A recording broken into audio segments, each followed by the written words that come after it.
ఎన్నికల్లో ఇచ్చిన హామీలు అమలు చేయలేక సీఎం చంద్రబాబు డైవర్షన్ పాలిటిక్స్ కు తెరలేపుతున్నారని సుళ్లూరుపేట మాజీ ఎమ్మెల్యే కిలివేటి సంజీవయ్య విమర్శించారు. ప్రజలను తప్పుదారి పట్టించేందుకు తిరుమల కల్తీ లడ్డూ వ్యవహారాన్ని తెరలేపారని అన్నారు.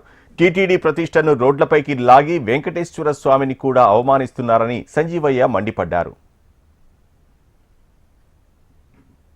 తిరుమల లడ్డూలో మరి జంతు కొవ్వు కలిసిందని, పంది కొవ్వు కలిసిందని, చేప నూనె కలిసిందని, మరి గోమాంసం యొక్క కొవ్వు కలిసిందని, ఇలాంటి అనేక దుర్మార్గమైన మాటలు మాట్లాడి మరి దాంతో మొదలుపెట్టి ఈ ప్రచారాన్ని ప్రజల్లోకి తీసుకెళ్లి దీని యొక్క పాలన ఏదైతే చెప్పిన కార్యక్రమాలు చేయట్లేదో దాన్ని దృష్టి మళ్లించడానికి వెంకటేశ్వర స్వామి ప్రసాదం అంటే ఈ ప్రపంచంలో కోట్లాది మంది ప్రజలు అతి పవిత్రంగా భావించి కొందైనా లడ్డు దొరుకుతుందా, ప్రసాదం దొరుకుతుందా, మా జన్మ ధన్యం అని ఆలోచన చేసేటువంటి లడ్డూని మరి ఆయన తన ప్రచారానికి, దుర్మార్గమైనటువంటి గ్లోబల్ ప్రచారానికి ఒడిగట్టాడు.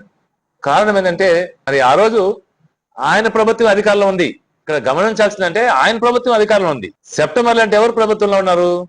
చంద్రబాబు నాయుడు ప్రభుత్వం. మరి 3 నెలలకు ముందే మీ ప్రభుత్వంలో వచ్చావు. ఆ రోజు మీరే శ్యామలరావు అనే యువ గారిని చాలా గొప్పగా చేస్తాడు, తిరుమలని ప్రక్షాళన చేస్తాడని శ్యామలరావు గారిని యువగా వేసుకున్నారు.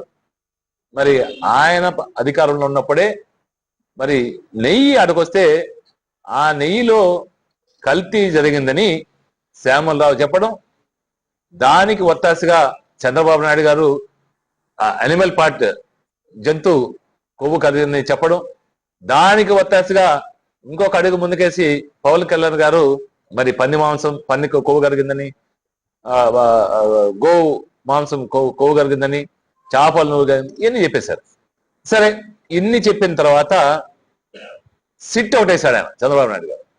అంటే ప్రజల్ని తప్పుదోవ పట్టించాలి, దీన్ని జగన్మోహన్ రెడ్డి గారి యొక్క ఆదరణని, జగన్మోహన్ రెడ్డి గారి మీద చెడ్డ పేరు తేవాలని, ఆయన యొక్క ప్రాభవాన్ని మసకబారించాలని మరి ఒక కమిటీని వేసి ఈ నెపాన్ని జగన్మోహన్ రెడ్డి గారు